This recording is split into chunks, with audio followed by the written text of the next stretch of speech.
Morning, Heather. Good morning.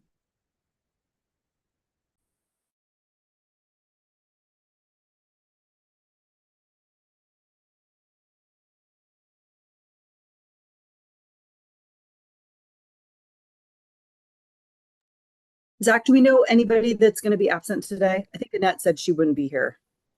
I do not. Okay.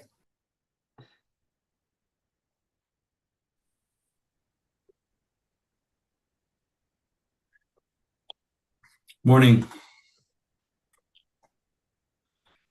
Good morning. How are you doing? Morning. Okay. Good. How are you, Melanie? Doing well. Yeah. Good.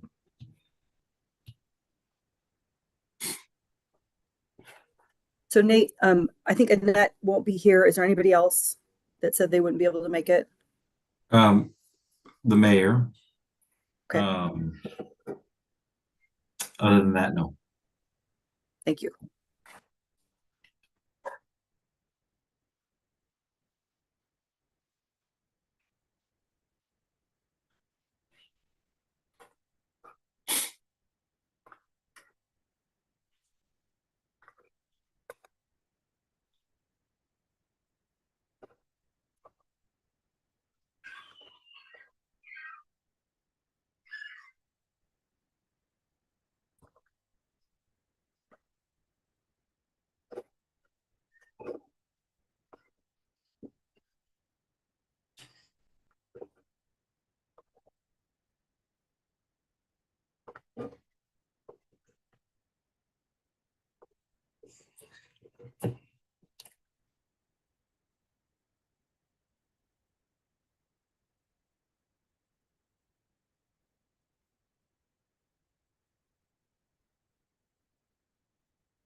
Good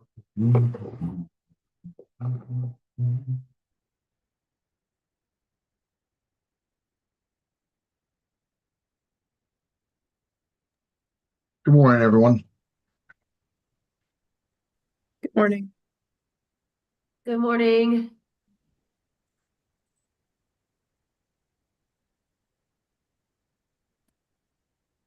Zach, I sent you those documents.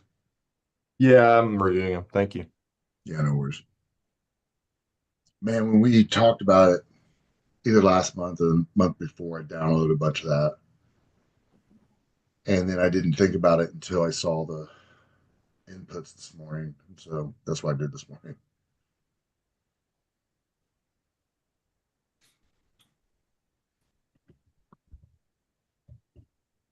We're supposed to get rain this weekend. Anybody know? We are. I think on Sunday. Not today. I really need to mow my lawn before I get tagged by the neighborhood association. Yeah, we don't have that kind of authority. You don't have to worry about it. Morning, Gene. Good morning.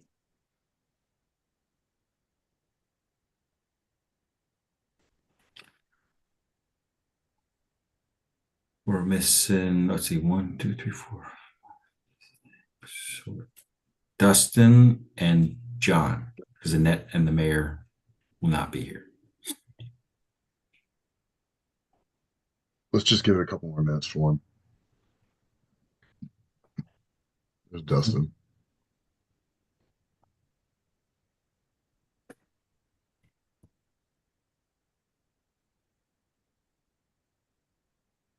Morning. Morning. Morning.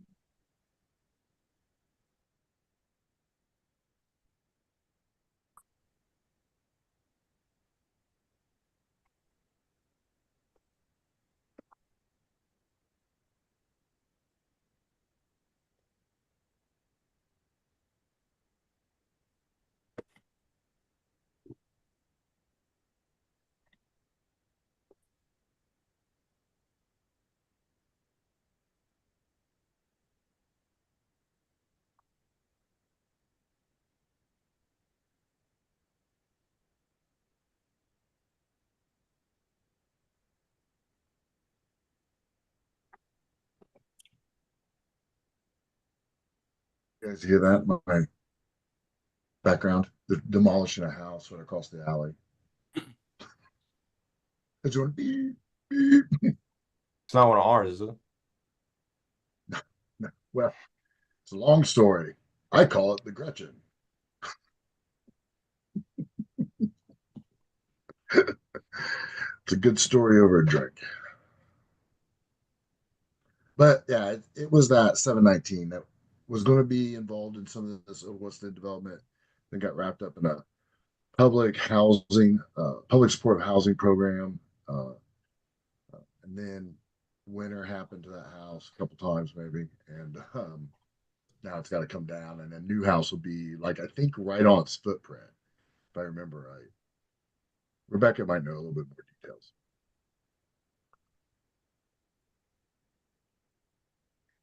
I'm having trouble hearing you. Oh, are you guys having trouble hearing me? I think you're just too quiet for me.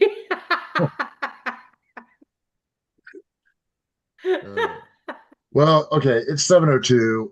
Let's just go and get started. Dr. West can jump in when he arrives. Good morning. Welcome to the June meeting of the Board of Directors of Muncie Land Bank. As usual, I believe we kick it off with our consent agenda consisting of last meeting minutes and a financial report. I do want to call to the attention that we have a new financial tool that's going to be included in this consent agenda called Budget Tracker. If you all had a chance to look at it, it's pretty cool. It's going to help keep us kind of up to date as we go through the year a little bit, where we're at with our funds and budgets and expenditures and whatnot. So I'm gonna motion to approve, but Brad, your microphone is like cutting in and out. Like it's like we can hear you, but it gets really low and then it comes back up. So if you just maybe stay very still and talk towards the Don't microphone. move. Sorry, but motion to approve. Annie. All right, let's see if this works. I'll mess with my mic while we do it. So you're going to motion to approve the consent agenda as provided, and I believe Dustin's going to give us a second. Are there any other questions, comments, concerns regarding the consent? Hearing none, all in favor signal by saying aye. Heather, Aye. Rebecca, Aye. Jean, Aye. Dustin, Aye. Melanie, Aye. and I makes it unanimous. Next, we have a couple of voting items from the A&D committee. I will let Zach take it from here. Well, I'll take this first one. Oh, my bad. No problem. So yeah, I sent out an email, had a discussion with the exec committee about Zach being put on as a signatory for the land bank, sign agreements, checks, all those kinds of things. He handles all the property stuff. And a lot of times he'll have the whole process laid out and then be trying to get me to sign things. And it just makes sense that he has that authority, streamlines things and doesn't have to, try to bring me in at the last second. That means he can actually go to places and close. And so that was something that we had been talking about for a while and finally got around to it. And the exec committee was in general agreement about that. We, just to say that I do review every month, all the expenditures. I know what's going in and out, looking at the bank statement. That's part of my role for our kind of accounting, accountability, is that I do the reconciliation, or I do the bookkeeping, and then I pass it off to our accountant at Whitinger, and Jean is also involved in that process to take a look at things, just to make sure that if anybody has any questions, they can be asked. But so yeah, there would be somebody looking at every month's expenses to make sure nothing looks out of the ordinary.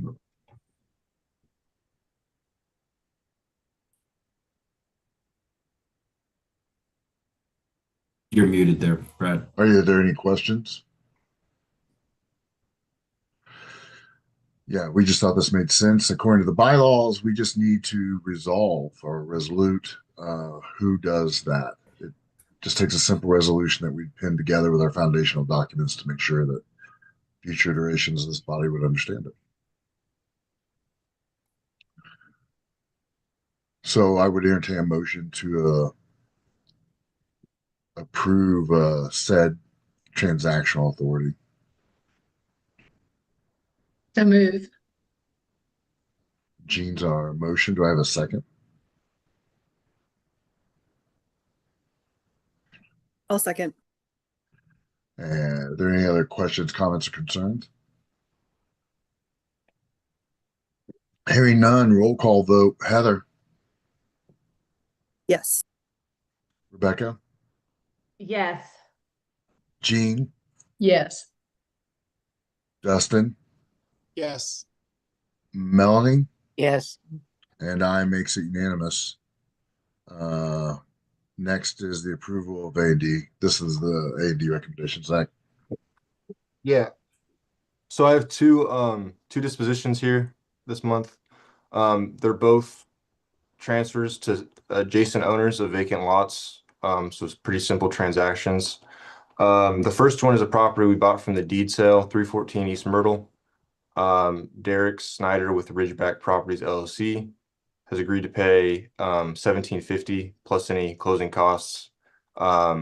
He plans to build a single family home for sale. He has the two adjacent lots, so it'd make one large developable lot. And the A&D committee asked that we use a project agreement that requires delete and combine. We consulted with legal about that, and she said that, yeah, that would work. That would work just fine for our purposes. So we plan to do that. Our policy for vacant lot disposition to adjacent owners doesn't require specific plans or finance providing finances or anything. It's pretty straightforward since they own the adjacent lots and they do a delete and combine. So there was discussion, but it wasn't as in detail as for other transactions. And Zach, how long have we owned 314 East Myrtle? A few weeks. All right. Let me see. That might be a little over a month now. We got it at the deed sale, so. All right, that's pretty quick, right? Yeah, it's just a little small square lot that, isn't developable by itself. So it makes sense to give it to the adjacent owner. Are there any questions for Zach or Nate about Myrtle Street? No. I would entertain a motion to approve.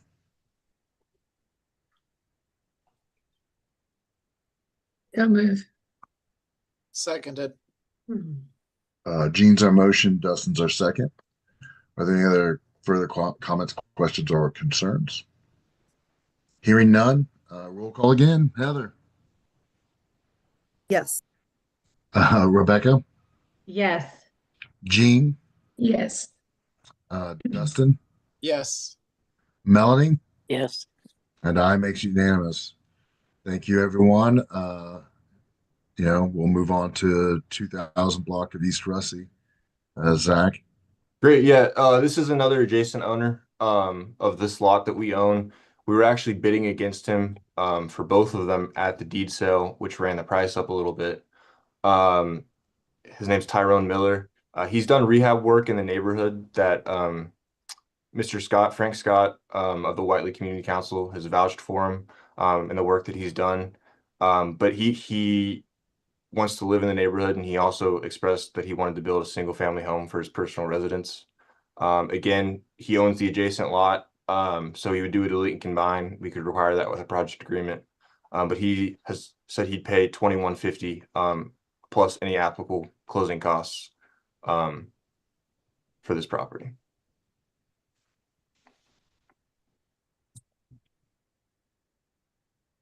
And I think this is just behind where Mom's is in Whiteley. Is that right? Yes, Yes. it's completely wooded. So it's not immediately useful for us, I would say. Or Mom's. Yeah. And I believe that Mom's owns like another parcel on this side down the street a bit. Am I right? I believe so. Yeah. All right. Are there any comments, questions, concerns? I would entertain a motion to approve. Can I ask just a quick question? Oh, absolutely. What was there any conversation with moms about their desire for this property? I think we had talked to again Mr. Scott about it. Nate, if you recall that conversation. But he had said that moms wouldn't have any interest in it. But we didn't talk to them directly, no. Okay, good to know. Thank you. And that came up in the A&D committee meeting as well. I believe that the property by Mom's been owned for quite a minute. In like at one time, maybe there was ideas of expansion that just never manifested. So I would entertain a motion to approve. Motion to approve. Do I have a second? Second. That's Rebecca with the first and Jean with the second. Any further comments, questions, or concerns? Hearing none. Roll call vote, Heather. Aye. Rebecca, Yes. Jean, Yes. Dustin, Aye. Melanie, Aye. and I makes it unanimous again. I believe those are all the items we have for voting today on the agenda. The next items are general updates from our committee actions. I'll let staff take it from here.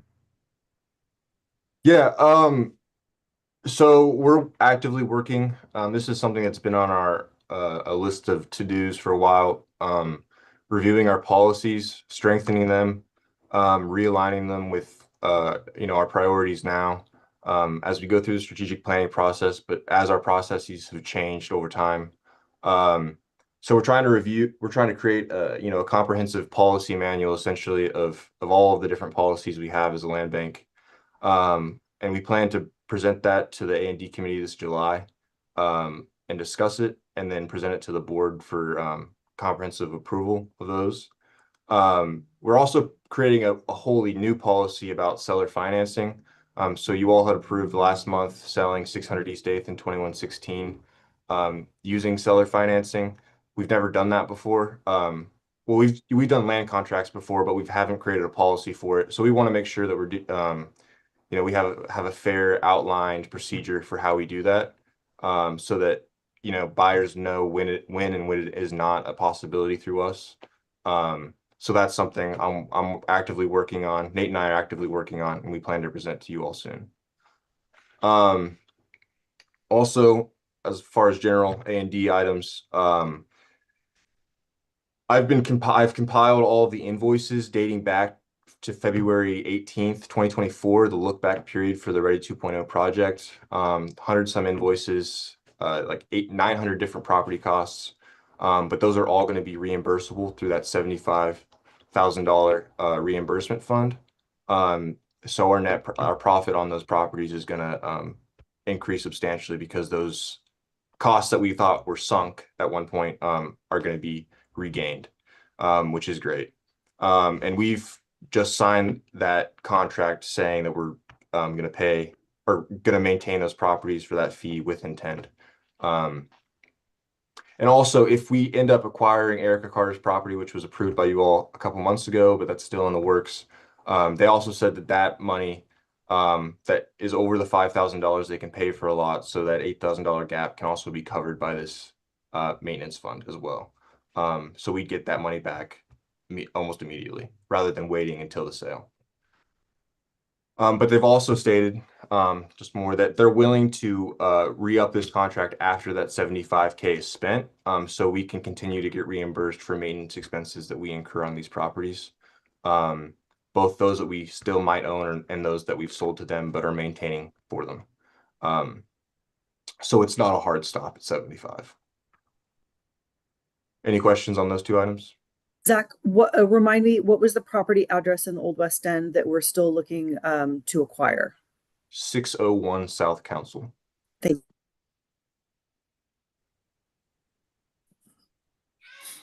Okay, we acquired 600 East 8th from David Easterly for 25,000. You all had given us up to 35 to negotiate. We were able to get it down to 25, which is great. Disposition updates, 218 East 6th. We had talked about entering into a pass-through agreement with Neil and Kelly Kring. That demolition began even though we had paid a $1,500 performance bond to halt any demolition activity. The demo contractor ended up destroying the porch and ripping a hole in the side of the house. That created hesitancy on proceeding with the pass-through agreement from Neil and Kelly. But they are actively getting estimates for repairing the porch, and we already had paid for the cleanup of that demolition. And the building commissioner's office has taken ownership of their mistake in this and expressed willingness to pay some of those costs that we incurred to replace the porch. 600 East 8th and 2116. So we worked with Leslie, our lawyer, Leslie Mathewson, to create a new tool for us, which is a real estate mortgage and promissory note. So this is, instead of using a land contract like we've done before, it takes the property out of our name, which could shield us from some potential liability. And there's also going to be a project agreement that maintains those development standards that we'd have on any other land sale. And this agreement is also going to require that insurance is procured with the land bank as a lost payee instead of us acquiring that insurance ourselves. And we're also talking to Indiana Title about what title insurance for us as a lender looks like, just so all of our bases are covered on these properties in case something goes wrong. And an update on our partnership with Intend and the Ready 2.0 project. We're working with First American actively to clear some remaining title issues on those Old West End properties.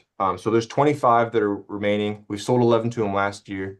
There's 25 that are remaining to sell as part of that 36 in total. 22 of those are going to be closed on soon, which will be over $107,000 for us, as agreed to in our option. 2 of those 25 have faulty legal descriptions, and 1 of those are waiting demolition. And it has a lien on it that it can only be satisfied once it's demoed. And we've agreed to pay that administrative fee and the city's paying for the cost of the actual demo. But those 3 properties are going to be closed separately after the 22, and that's going to be for $15,000. So in total, these remaining properties is almost $123,000 in revenue. That was reflected in our expected budget, expected revenues. Any questions on those items?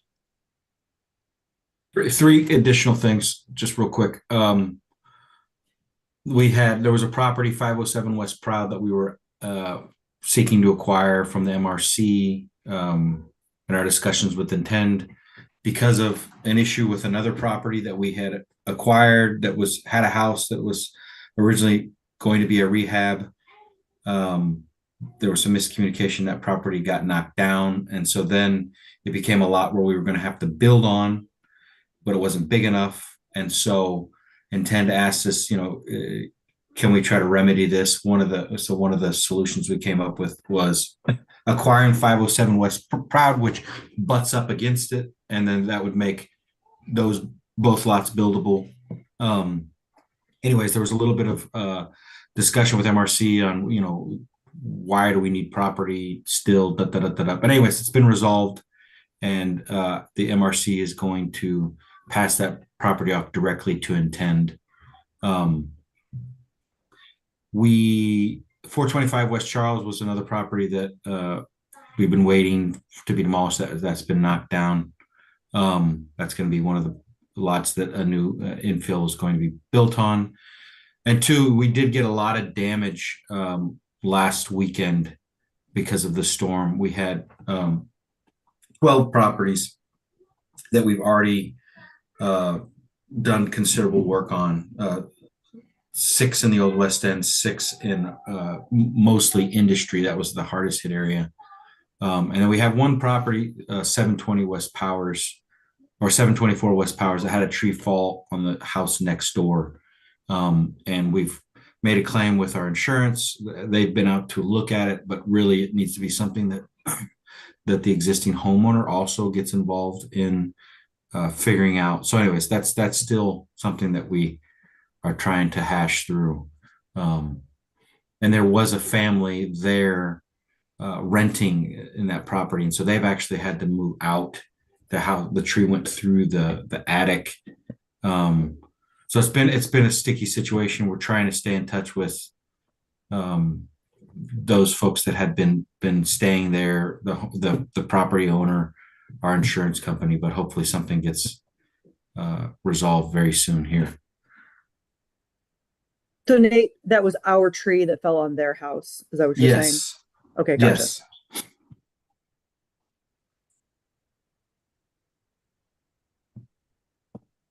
Have you heard from the neighboring property owner since that happened? Yes. I mean, I've talked to them a couple times. Their insurance company has seemed to respond slower. But we've been able to at least pass it off to our insurance, folk. They came, they appraised it they looked at it on Wednesday, and now they're trying to communicate with them. But we are staying in touch with the family. In fact, I need to call them after this meeting, see what's going on. But technically, as it sounds like it's not really going to fall on us, our insurance. It's more on the property owner, because the tree was healthy. And if the tree's not been neglected, then it's really not something that our insurance takes full responsibility for.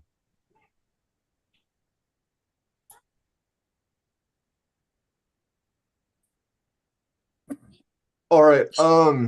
Go for it. Public outreach. So we've been paying Farmhouse Creative every month $500 for their services with social media management, and live streaming First Friday, taking photos.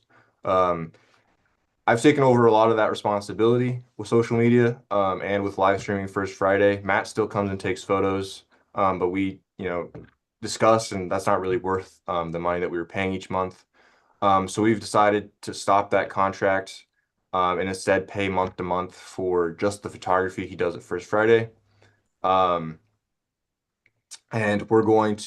we asked them to create a proposal for how they plan, if we resume that $500 a month contract, how they plan to manage our social media in the most effective way, communicating with our constituents. So they're creating that proposal, and we plan to present that to you once that's all completed, so we can decide together if this makes the most sense for us at this moment. We've also shared with them about the strategic planning process, so they can align some of their proposals for communication based on what comes to fruition through that strategic planning process.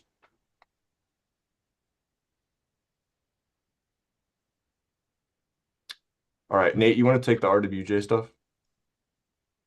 Sure.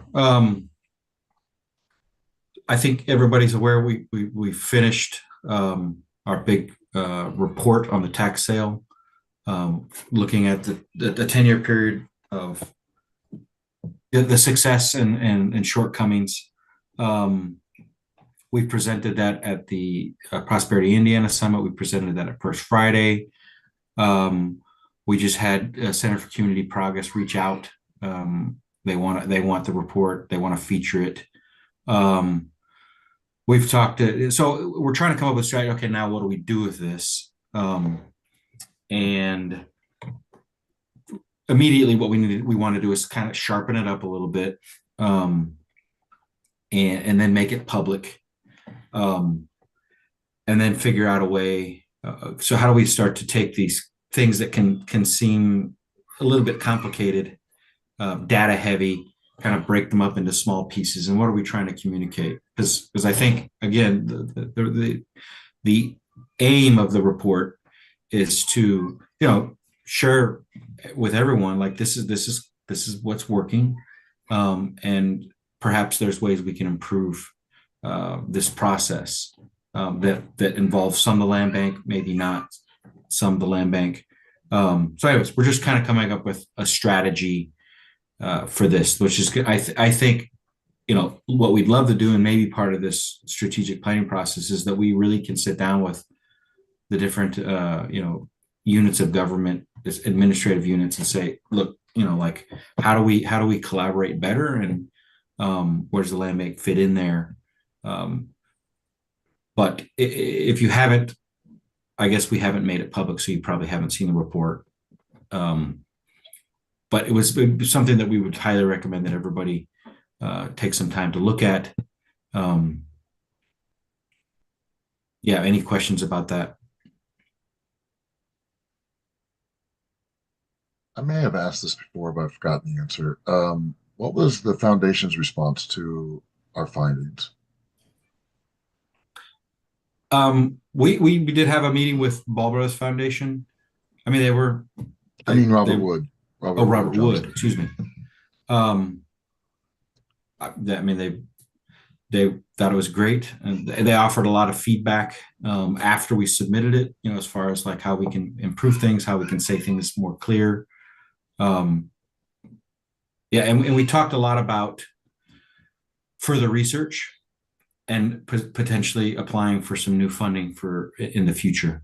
Technically, you can't apply for the same grant back-to-back years, but we talked a fair bit about, okay, potentially next year, how can we move this forward? That sounds great. Yeah.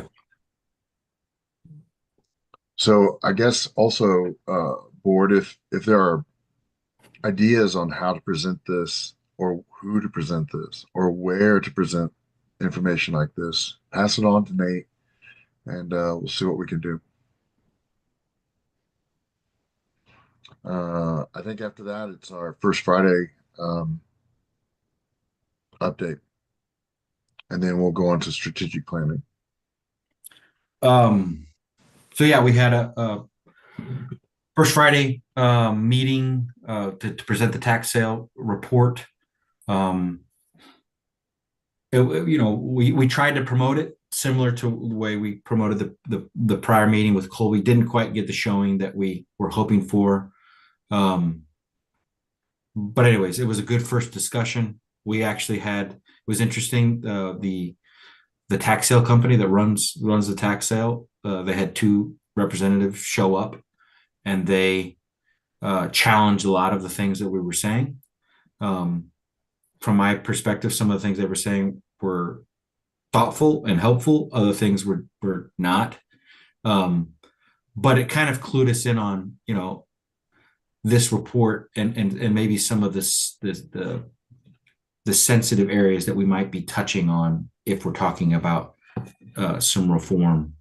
And we had missed in the report, something we didn't really discuss is, clearly from these properties that don't sell, who's benefiting? Why do they continue to run through? And we hadn't really hit on that. But what, SRI being there and, heckling us really brought to our attention is, they're the ones benefiting from this, possibly, charging a fee on all the properties that run through the tax sale. So the more properties that run through the tax sale, the more money they can make. Like the most recent contract that we could see online from 2019 says they make $100 per property that goes to the tax sale. And we're not completely sure on on exactly how that structure agreement works. But that's something that we want to continue to research to strengthen our study.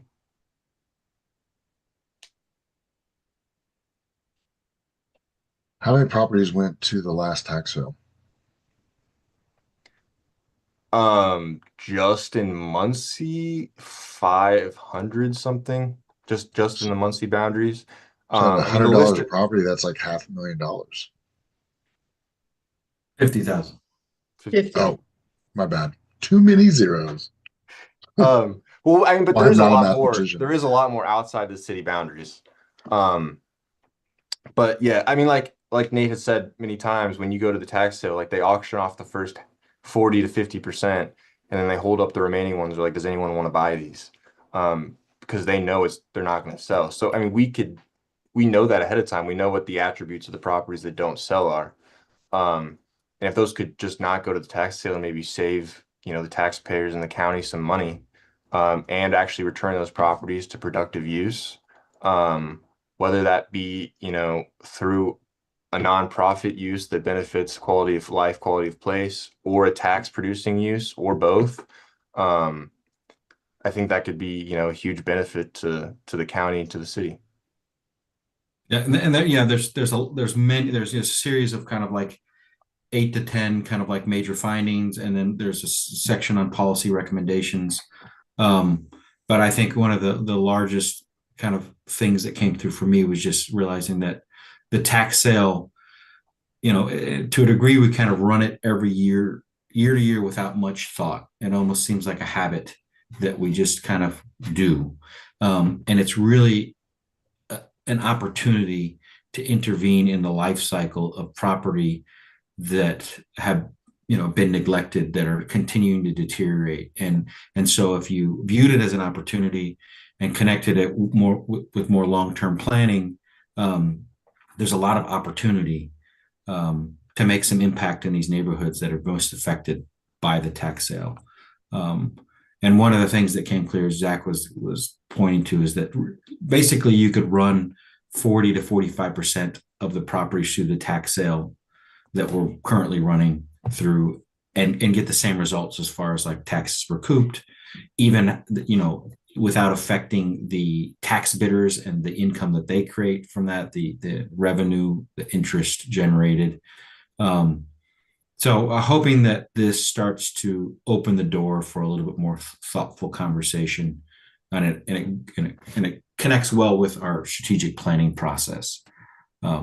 So we will be talking about this a lot going forward. It's not just a report that we want to do and then set on the shelf. Like we want to figure out how to get this out. We've had other land banks already reaching out. I think it's a great tool for other land banks that are having these conversations right now. They're getting started. And my assumption is that actually might be more effective outside of our immediate context for a while, and then maybe come back. Yeah, kind of out and then in. The Evansville Land Bank, studio mate of mine, who started working at Evansville, said their whole staff, and they're a new land bank just starting out, but their staff was watching our presentation and was really interested by our findings, and they asked if they could schedule a meeting with us to discuss how they could either replicate that work in their area, or they could use those findings to strengthen their work. Which is great to know that it's already our work is already having an impact, or provoking thought among other organizations.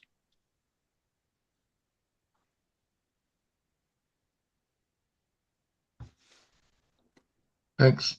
I think next is the strategic planning update. So we, Zach, Nate and I met with a representative from Cuyahoga County, and we've been working through some steps that lay the groundwork for the process, including the composition of the task force, as well as the composition of the interviews and the focus groups. So we've got a pretty good framework that we're going to take back to, I believe at this point, we're going to take it back to the strategic planning committee for a final review. And I think probably next week, Nate, if I'm right on that time. If we can, that'd be great. Yeah, if we could. Yeah. I can send out an email to that committee, and we can try to get a meeting next week to review it, get feedback, and then move forward. Yeah. And then exactly. Then once we've got that final layer of review, we will send that information back to Cuyahoga, and then we'll start scheduling those meetings that will happen throughout the summer, with the plan that the strategic plan will be finalized. I think it's like November-ish. So that's where we're at. Any questions for Heather? All right, privilege of the floor. Is there anything we should, oh, Rebecca? I just want to say something. Just to like encourage everybody that the land bank is really important. On the other side, in my like normal job as a realtor, I am currently selling the property that's next to 218 East Sixth, and I sold the property at 419 West Charles a couple years ago. And the land bank is dealing with properties next to the ones I was selling. Both of them, I wish we would have gotten there, the land bank could have gotten there sooner. It would have helped, but we are working in areas where people do want to live, and the neglected properties do affect the values of the properties next door. I had challenges selling both of the next door properties because of the condition of the property that we came to acquire in the future. But looking back, had we had them sooner, it would have helped the surrounding neighborhood. And I see that firsthand, like actually in real life. So I do want to encourage everyone that what we're doing is important. It does make a difference. And we are working in places where people do want to live. So. That's awesome. Thanks, Rebecca. Is there anything else for the privilege of the floor? Going once, going twice. So, all right. Our next meeting will be July 17th, right here on Zoom at 9 a.m. in the morning. I would entertain a motion to adjourn this meeting. Make a motion to adjourn. Is there a second? Second. Does anyone oppose adjournment? We are adjourned. Thank you, everyone. Have a great weekend and happy Father's Day to fathers out there. Bye, everybody. Thank you.